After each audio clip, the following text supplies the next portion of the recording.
games. Let's start off with the leads for both of these teams, as Mario is going to be leading with Dusclops Amoonguss, and we are going to see Regieleki and Urshifu. So, wow, Edoardo's really putting on the pressure here. Yeah, no matter what you do, there's no easy way to stop Dusclops Amoonguss being a good lead. No matter how many other potential Trick Room setters you put in front of players, they still seem to be really enjoying Dusclops, and you can see why. It causes so many problems, and it is very hard to stop, especially if you're not able to attack it. So really kind of interesting to see that just keep going. And Regieleki and Urshifu, super offensive, but not what Edoardo wants in this turn. No, Tapu Fini going to be coming out now and setting up that Misty Surge in preparation for maybe Mario's Amoonguss to go for something like a Spore, just to be able to shut that off and make sure that that's not going to be a problem. But it's Rage Powder instead. Mario is definitely looking for a setup turn here and trying to keep that Dusclops safe from Urshifu's Wicked Blow. So Edoardo's Urshifu firing back with that very strong attack, doing a decent chunk of damage to this Amoonguss. But most importantly for Mario, this is the opportune moment for this Trick Room to become active. There wasn't a way to stop it, and that's something you have to consider when you're building a team, when you're starting to lead in matches. If you don't have a way to stop Trick Room, you're going to have to let it go up and play around it. Of course, that Wicked Blow wants to go towards the Dusclops. It's going to do so much more, but this partnership with Amoonguss just means, you know what? I'll just Rage Powder those away. Could take another one if it wants. I mean, Dusclops not going to provide much threat, but it could. It's an option for Amoonguss. The Tapu Fini switch in, almost a necessity to make sure that Spore doesn't happen, you know, in the next couple turns. But that Tapu Fini can't really do much to either of these Pokemon in return. It's just going to kind of sit there and maybe buy a little time, maybe try and work through some of those turns that the Trick Room is in play for Edoardo. Well, Mario's recognized now that the Trick Room is set up, what better than to bring in one of those slower Pokemon on the team like that Ferrothorn. Nightshade now coming into the Urshifu is going to do that 50 damage to it, as we do see Tapu Fini set up for a Calm Mind. So, well, there's an answer to that problem you were mentioning about not being able to dish out too much damage. Calm Mind's the perfect answer for that. Yeah, Tapu Fini setting up itself for success a little bit later on. Dusclops takes a huge amount of damage from Wicked Blow, even with it being an exceptionally bulky Pokemon. It wouldn't have been enough even if it had landed there in turn one, but just good to know maybe a little bit down the line for Edoardo. The Urshifu loses access to a potential Focus Sash with that Nightshade. Really nicely done by the Dusclops. Of course, it's not threatening knockouts with it, but it's important to land those kind of things, and maybe, you know, something else on the team from Mario is able to now easily pick it up, not having to worry about the Focus Sash. The Ferrothorn, a much more offensive answer to do with Tapu Fini. Doesn't have to worry about the Calm Minds because it does rely on its physical attack. Ferrothorn's definitely staring down at Tapu Fini and going, yeah, I think I would like to take you out at some point this game, just, you know, see whether or not that can actually come through. But Mario's actually going for those defensive setups here with that Iron Defense as an option on this Ferrothorn. So we're seeing very similar strategy to what we just saw in that previous set. Celesteela getting set up with those defensive boosts, and Ferrothorn too. Yeah, the Tapu Fini's not threatening it back, so you might not need it right now, but you might need it for later. Is Ferrothorn able to get that in play and help it out against some of the other threats coming through from Edoardo's team? The Ferrothorn getting its leftovers. We do see nice recovery. I'm glad leftovers is back and a little more prominent in the metagame. It's something that had been gone for a little while, but Dusclops got a really high value pain split there. Was looking treacherously low after a Wicked Blow, and just making sure it targeted Tapu Fini, got a good amount of its health back. Might be able to take another one, to be honest. Yeah, should be able to do, should be able to actually survive another hit from a Wicked Blow from that Urshifu, but this Ferrothorn is going to provide a lot of problems for Edoardo's team to deal with, so it makes a lot of sense that Edoardo's going to be using that special attack from that Tapu Fini to try to target down this Ferrothorn. Even though Iron Defense is going to boost that defense, the special attack doesn't really care about that. Yeah, and most importantly as well, I mean, we've seen this combination a couple times already, you know, since Ferrothorn has been around. Iron Defense and Body Press is just a huge amount of damage, and something like the Urshifu just can't handle that, particularly in this instance where it's the Dark Urshifu. I mean, neither Urshifu can really deal with Ferrothorn, but that combination, a very prompt knockout there for Mario, and he's probably feeling pretty good about at least clearing one of the threats off the field. Yeah, Mario is able to clear off that Urshifu, and we are going to see a Muddy Water connect with both Amoonguss and Ferrothorn, not dealing too much damage to either Pokemon, though, as Ferrothorn and Tapu Fini just enjoying their leftovers for a little bit. Yeah, I mean, they're going to get a little bit of recovery every single turn. They're going to be hard to knock out, but overall, I mean, it's It's certainly a tough one, I think, to try and deal with it. This Ferrothorn, yes, you can Flare Blitz it now, but there is, of course, the Rage Powder. And Amoonguss will happily take the Flare Blitz and potentially get knocked out, as long as this Ferrothorn can land another Body Press on something like this Incineroar. Even after the Intimidate, it doesn't matter, because Body Press isn't based off the attack. It doesn't care. It's based off the defense, which was boosted by Iron Defense earlier. So, really nice turn there. This is an interesting hover, actually. Yes, it is. in the menu from Edoardo. Oh man, it's been a while since I've seen a Dynamax Incineroar. Usually you don't see a Dynamax Incineroar unless you actually see it with something like a weakness policy. And I believe it was David Kotesh that we actually saw popularize that strategy in Players Cup #1. So very interesting that Edoardo is going to decide to Dynamax this Incineroar in this game. But Mario is a little wary about this. Does not want this Ferrothorn to take too much damage. So even though it got that Iron Defense boost, Mario is going to keep that Ferrothorn safe for just a little bit longer, and at the right moment too. Edoardo is in fact Dynamaxing this Incineroar. Yeah, not something we often see, but it does have really nice coverage. You know, Max Darkness, Max Flare, just a little more powerful than maybe Flare Blitzes or Darkest Lariats. So if that's one of your last options and Regieleki's going to struggle, certainly a good play here. You know, something going after the Dusclops could be good. This time it's going to be Max Flare, which isn't the most premium option. Incineroar, we see right there a shining example of why Incineroar's not the best Dynamax Pokemon. Yeah, it's not gonna do too much there, but you know, I think this is okay to be able to set up the Sun, maybe set up for a little bit later. Plus you now have the ability for Tapu Fini to go for the Calm Mind again, so that's going to be even more special attack that's going to be coming out. And now that Dusclops is on the field, Mario is kind of forced into this position of going for another Trick Room setup potentially for this Ferrothorn in the back. I think he has to set up Trick Room. This Amoonguss can't do anything unless Trick Room's set up, and now with 2 Calm Mind boosts and of course a little more damage from the Incineroar, the Dusclops could just get double targeted here and taken out before it's even afforded the opportunity to try and set up another Trick Room. I think Mario's very reliant on the Trick Room with his team selection, and yeah, this is the best thing he can do to make sure it goes up. It's probably going to cost him an Amoonguss though. Yeah, another Calm Mind though. This is very greedy coming out from Edoardo, but kind of recognizes that because the setup turn is going to be happening from Mario, this is the perfect opportunity for Tapu Fini to get yet another Calm Mind boost. So now this Max Darkness is going into the Amoonguss, which is going to cost Mario that Amoonguss, but the Trick Room should be able to get set up here, and that means a free switch in for Mario later. Getting the Trick Room up is very important, and that's exactly what he needs. This Tapu Fini kind of in a weird position where it's set up a lot, but it's maybe not going to get the turns it needs to play around with those. It is nice and healthy. I mean, it's not been attacked for a while, and the leftovers is really ticking up there, getting it back to almost full, not far off now. Maybe 2 more turns to get there. But Mario does, of course, immediately get to pick what he wants as his Pokemon to try and win in this Trick Room. He's only got 5 turns to really do it, and yeah, it's going to be Glastrier for this one. Definitely better than the Ferrothorn, not scared of the, you know, 4 times super effective Flare Blitz, and has probably better coverage to try and deal with something like this Incineroar. Well, this Glastrier for Mario is going to be holding that weakness policy, so if Mario decides to Dynamax this Pokemon, and just go for that, you know, big health pool, big damage, then I don't know how this one's going to go for Edoardo, but we will have to see what happens in this next turn.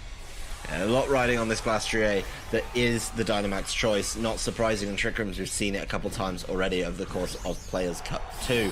So a lot trying to kind of be played through on the Glastrier, and the coverage here is going to be really important, making sure it knocks out the Incineroar, it can get damage through down onto this Tapu Fini, and maybe even if it's given the opportunity, tidy up the Regieleki. Oh, ooh. Oh, wow. Side activating the weakness policy with a Rock Tomb coming in from this Dusclops. It even drops the speed of Glastrier just to ensure that it is going to be the fastest moving Pokemon on the field, but it gets that weakness policy boost, is able to go for the Max Steel Spike, and it's going right into the Tapu Fini, which is not going to take that one. That is going to be a knockout here, and a Chilling Neigh boost for that Glastrier. That Tapu Fini's Calm Mind boost mean absolutely nothing in the face of that Max Steel Spike, nothing you can do about those. The Glastrier will have to take an attack though from this Incineroar. In this case it's the Max Flare, but it's pretty bulky. Probably feeling pretty good about its chances. Yeah, it's very okay with those Max Flares, and unfortunately for this Regieleki, it's a very, very fast Pokemon. That's one of its very unique selling points. But it's in a Trick Room, and that is not where you want to see it.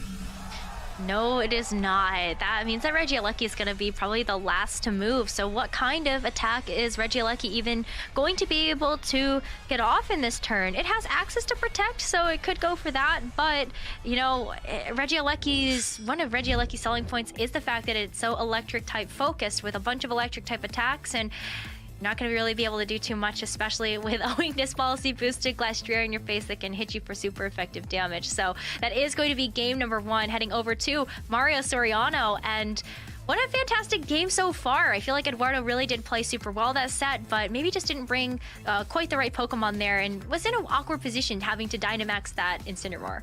Again, this is another tale of two Dynamaxes. You've got one that's getting great value out of its Dynamax turns. In this case, it was Glastrier picking up potential knockouts, and obviously we didn't get to see the rest of those Dynamax turns, but the threat of the knockouts was so prevalent on both of the Pokemon remaining for Edoardo, he decided to call it quits. And on the flip side, you've got an Incineroar, which, yes, it landed a Max Flare and a Max Darkness. You got a knockout on the Amoonguss with that, but still, Trick Room was up. It wasn't able to deal with Glastrier afterwards, and a lot more investment in Glastrier there. The Rock Tomb, making sure it's going first in the Trick Room, and of course, activating the weakness policy. Very, very smart play. Something that's been very popular this year is activating your own weakness policy, and from there you can just go on it and kind of sweep through games.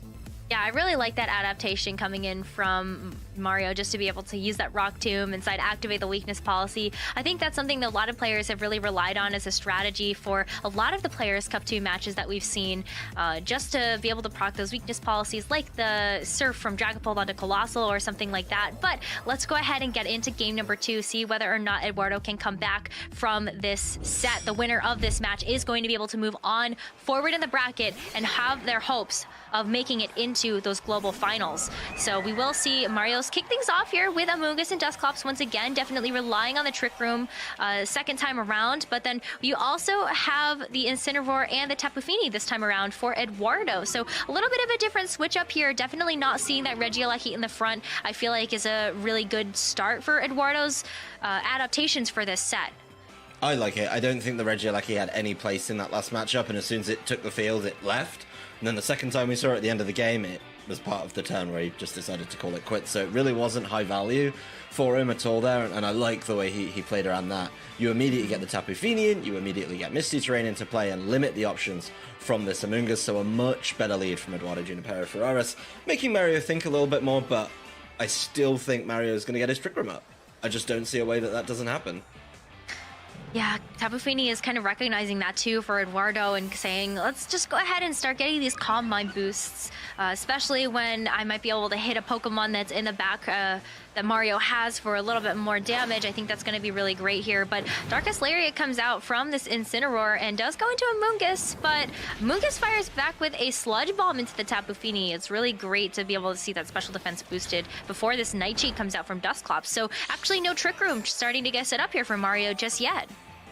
Decided that Trick Room was not the one and decides to just kind of leave it on the bench and maybe just focus down this Tapu Fini for a couple turns. You know, Nightshade doesn't care about your Calm Mind boost. That's great damage. And Amoonguss not threatened enough, you know, probably expecting to get faked out or targeted by something anyway, and that it could take comfortably. Just knew it would be able to land a Sludge Bomb and help out on the quest to knock out this Tapu Fini before it buffs itself up too much. Well, Tapu Fini's not going to be going for a buff again, this time just going for some Muddy Water damage onto Dusclops and Amoonguss on Mario's side of the field, as Incineroar for Edoardo goes for a parting shot into the Amoonguss, which we could see was its original target even before the Rage Powder. So Incineroar will be leaving the field, and we'll be able to get a chance to see what's in the back here, which is going to be Urshifu and Dusclops this time around for Edoardo. Yeah, he's mixed it up. He's bought his Dusclops of his own and leaving Regieleki, maybe saying, well, I can have a little more control over the Trick Room myself. That'll be good. And turn 2, a little bit later than usual, is actually where we see the Trick Room get set up. So quite nice adaptations there from both players. I think changing it up is important between games 1 and 2. But once again, you know, this Urshifu's in, but it's in a Trick Room, so it's going to have to take a little bit of damage before it's able to fire back big damage of its own. Maybe predicting a little bit of a switch here, trying to bring the Incineroar in to get an Intimidate drop onto both of Mario's Pokemon. We are going to see the Urshifu move off the field first in favor of that Incineroar, and maybe we'll see a switch come out from Mario too. But with this Dusclops and the Amoonguss on the field, I just feel like Mario can kind of still be able to support this Dusclops going for some Nightshades here, as Amoonguss does in fact go for the Rage Powder, both of the Pokemon sticking onto the field, and Dusclops will go for that Nightshade, finding its mark into the Incineroar. It's going to be a 4-hit knockout, exactly, but it's going to try its best to wear that one down. The Tapu Fini not getting any more Calm Mind boost, is going on the offense, which I quite like. Gets everything in that turn. I mean, it's not very effective, but he gets a critical hit and a special attack drop. So the Sludge Bombs from Amoonguss, not as potent if he does decide that he needs to kind of target that Tapu Fini there.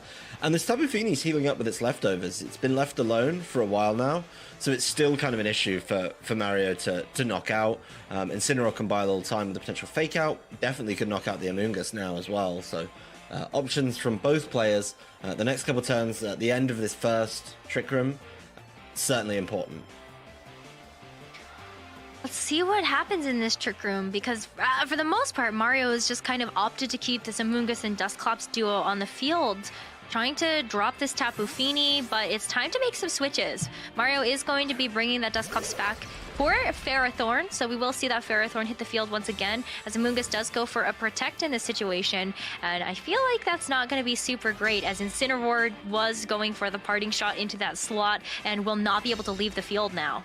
Yep, Incineroar's stuck on the field for another turn, and that turn is a turn in Trick Room, which is not quite where it wants to be. It's not taking much damage, just the 50 from the earlier Nightshade, so that's kind of helpful. It's still relatively healthy. The Ferrothorn's not going to be able to knock it out immediately without the assistance of anything else, so it would need to set up an Iron Defense, or it would need to set up something.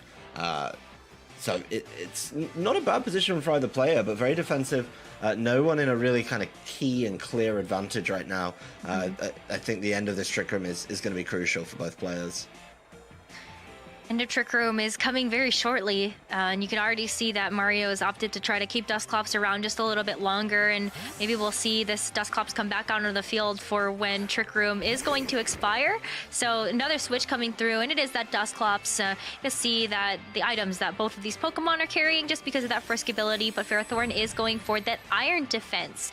And now this is again where Mario's really setting up for the end game here, trying to boost up that defense and maybe be able to go for something like that body press that we saw in game number 1, but Incineroar does land that parting shot, so we'll be able to go back to Edoardo.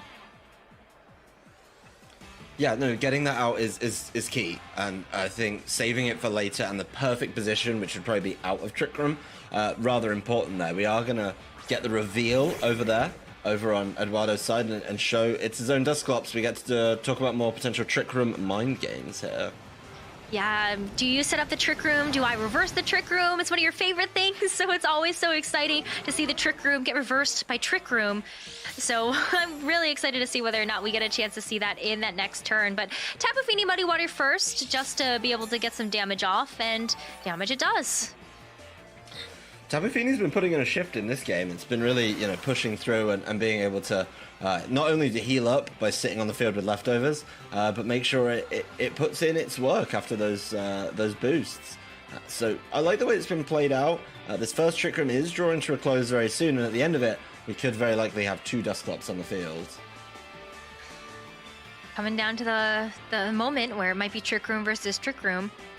But for now, while we are still in Trick Room, I think it's optimal for Edoardo to try to continue to dish out as much damage as possible, especially with Tapu Fini having that Calm Mind boost before Tapu Fini maybe goes back into its Pokeball to try to reset the terrain in case that Amoonguss decides to come back out. You got to be cautious of it. You got to think about it and not get spored in a turn that you're trying to play around the Trick Room. The Ferrothorn setting up very similarly to the Celesteela that we saw in the previous game, actually. Just knowing that Leech Seed is probably the way to go as the game ends like this. And it looks like Edoardo just doesn't want to deal with the Dusclops over on Mario's side of the field at all. No, I mean, rather just kind of not have to play those Trick Room mind games, except, just remove your Trick Room and then everything will be okay. But Trick Room is going to end at the end of this turn before Before that, we will see those Pokemon, snacking on their leftovers for just a little bit, and the Leech Seed coming through for Ferrothorn. But yeah, very similar setup from the Ferrothorn versus the Celesteela that we saw in that earlier set. Yeah, and don't forget it's got an Iron Defense boost, so it's super similar in that regard that it can probably take a Flare Blitz quite well from something like the Incineroar.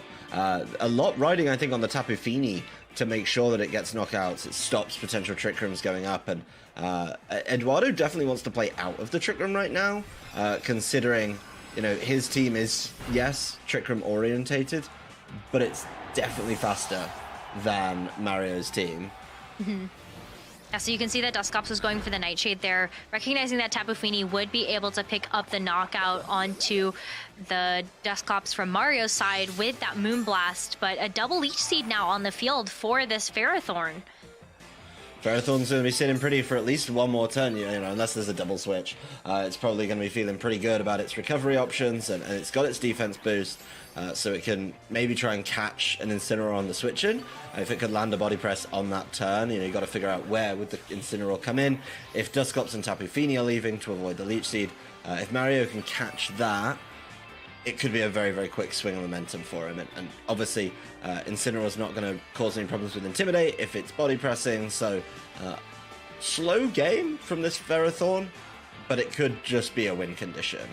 And especially if Mario decides to bring back out that Amoonguss right now with that Misty Terrain off of the field, Eduardo's going to have to take a second to be able to reset it somehow, but...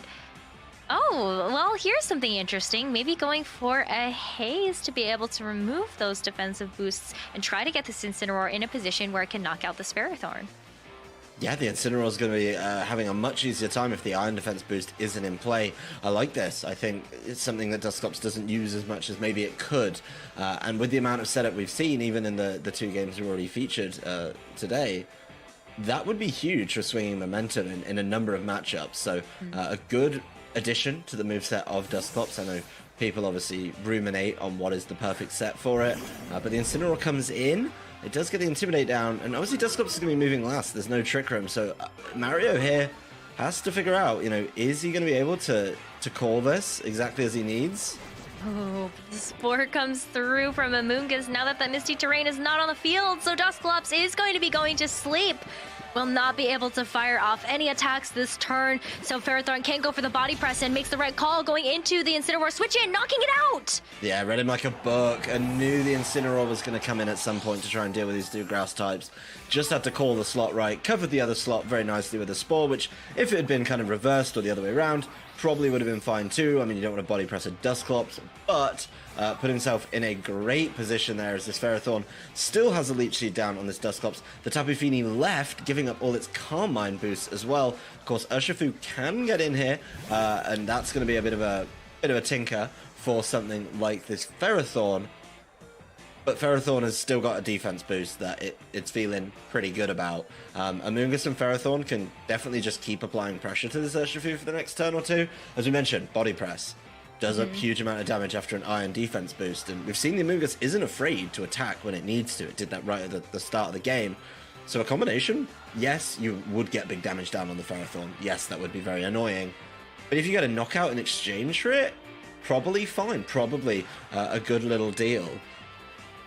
Yeah, I kind of think about those win conditions at the end of the game here, and it's such a difficult choice to make for Eduardo. Just kind of thinking about, what can I do in this end game here? Do I really have to kind of think about my moves here? What is going to happen as Mario is going to be switching out this Amoonguss, and we are going to see Mario's fourth and final Pokemon in that Glastrier outside of Trick Room, but this is going to be a pretty free switch for Mario to be able to get this Glastrier in because this Urshifu decided to go for the Protect on Eduardo's side of the field. Ferrothorn goes for the body press right into the Protect, so not too much happening this turn except for repositioning on Mario's side of the field.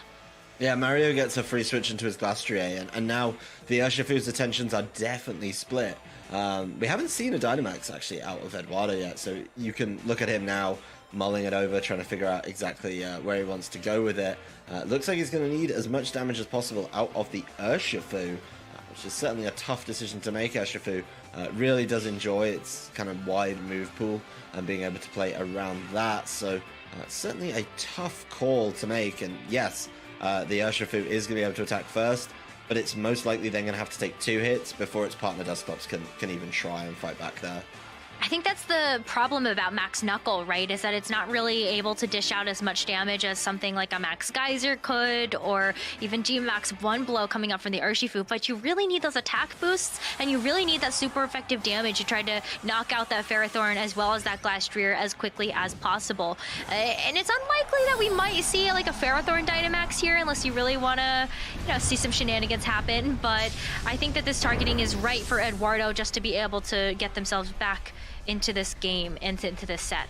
That's absolutely key, is making sure that he's in the set and is able to play around. There's the Dynamax though, not messing around, just saying, you know what, if you're going to do it, I'm going to do it too. And our Pokemon facing off are going to be kind of equal in that regard. Glastrier though, definitely something that is known to Dynamax and be able to kind of play through those really, really impactful max moves here. So a lot of choices to be made with your Dynamax Pokemon. Make sure the targeting is perfect. But as you mentioned, Max Knuckle isn't front-loaded with damage. It takes a turn or two to really ramp up. And Max Knuckling into an Iron Defense boost, as we get to look at there, I'm going to call it unimpressive. Wasn't too much damage, that's for sure. So Glastrier, though, able to fire back with a Max Hailstorm into the Sleeping Dusclops. And because it's not at too much health, that is going to be another knockout. You can see that Edoardo at this point is really trying to kind of stall for time here and just try to even up the score with Pokemon as much as possible, as we do see that timer starting to tick down. But Glastrier with a Chilling Neigh boost here is going to be in a really nice position as Ferrothorn goes for the body press. And wow, was that a lot, Adam? Yeah, the body presses hurt. There's no way around it. And the answer to that Ferrothorn was the Incineroar. We have to roll back the tape and say, you know what, Mario, you've put yourself in a great position on this turn where you call the Incineroar switch in. I don't think that can be undervalued, how good that turn was, and what a great position he put himself in, because now he's not particularly scared of what's going on. He's still got his Iron Defense boost. Yes, now there is a boost from Max Knuckle, so the Max Knuckle now is doing a lot more damage, but it's not going to double or nearly triple the amount of damage it does in that turn. So it takes a while to ramp up with these Max Knuckles, or you want the Max Knuckle to help out your partner. And Ferrothorn and Glastrier both saying, you know what, I can probably take 1 or 2 of those, and while you do that, I am going to hit back, and it is going to hurt as well. Well, we saw a little bit of that ramp-up turn in that previous turn with the Max Knuckle, but even that second Max Knuckle isn't going to be enough to knock out this Ferrothorn. It's still going to need to be a 3-hit knockout to be able to remove that Ferrothorn from the field, where Urshifu can't really afford to take another attack or another body press coming in from this Ferrothorn. Mario really is trying to wrap up this game and seal the deal and move forward in this bracket. Now Mario's in a great position to do it now. Glastrier max quaking, wants to get maybe a special defense boost to help out, and even after a Calm Mind, Tapu Fini played it so safe, so cautious that turn. Set up a Calm Mind to try and maybe swing the game on its own, knowing that Urshifu was going to go down, but yeah, caught by a critical hit Max Quake, you're not going to be able to do that, and it looks pretty bleak now as we go towards the very end of this game. Yeah, body press from Ferrothorn. That's going to do enough damage to knock out this Urshifu. And so Mario going to be moving on in this bracket, taking this set and series 2-0. Yeah, Wow. really good play, playing the majority of that game for himself outside of the Trick Room too, something that his team was